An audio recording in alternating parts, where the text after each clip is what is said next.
लोक कल्याण के लिए गरुड़ा द्वारा पूछे गए प्रश्नों का भगवान विष्णु द्वारा समाधान का सार इस पुस्तिका के माध्यम द्वारा पेश करने का प्रयत्न किया गया है। घर के एक कोने में एक वृद्ध व्यक्ति अंतिम सांसों से जूझ रहा था।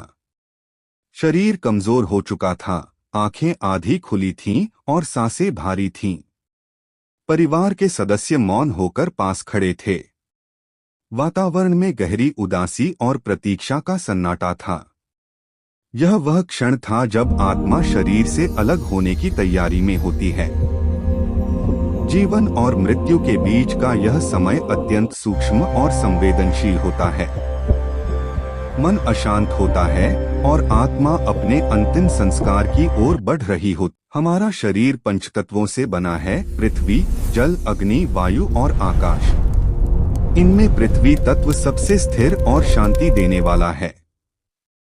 पृथ्वी माता को धैर्य, सहनशीलता और स्थिरता का प्रतीक माना गया है।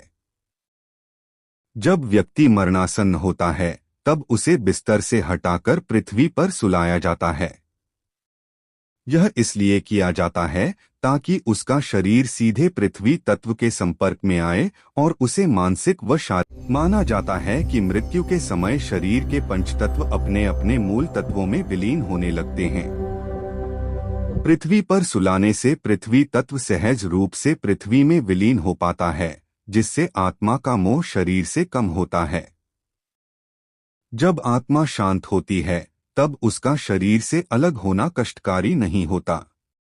पृथ्वी के स्पर्श से आत्मा को सहारा मिलता है और वह बिना भय के अपने अगले मार्ग की ओर प्रस्थान करती है।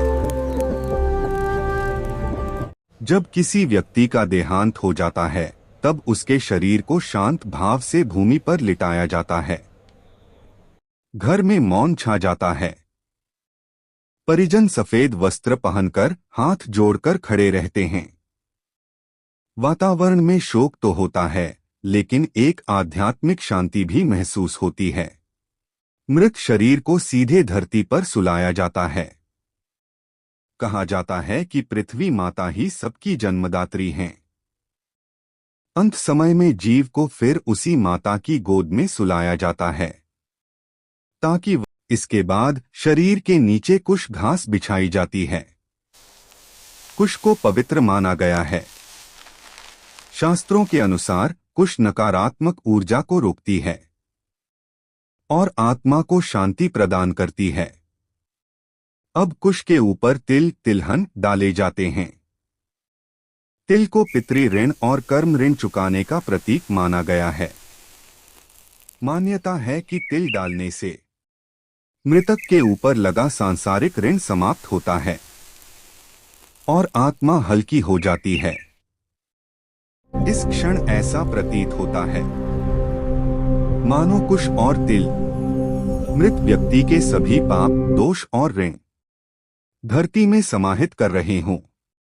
धरती उन सब भारों को अपने भीतर ले लेती है और आत्मा मुक्त होने लगती।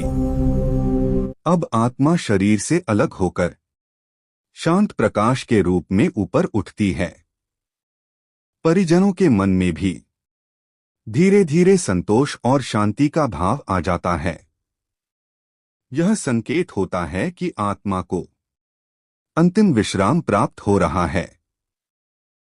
पुरोहित शास्त्रों से बताते हैं कुश पवित्रता का प्रतीक है और तिल कर्मों की मुक्ति का। इस विधि से आत्मा अपने अगले मार्ग के लिए तैयार। यह परंपरा हमें सिखाती है कि मनुष्य खाली हाथ आता है और खाली हाथ जाता है। कुश और तिल के माध्यम से जीव अपने सभी बंधनों को त्याग कर शांति और मुक्ति की ओर बढ़ जाता है।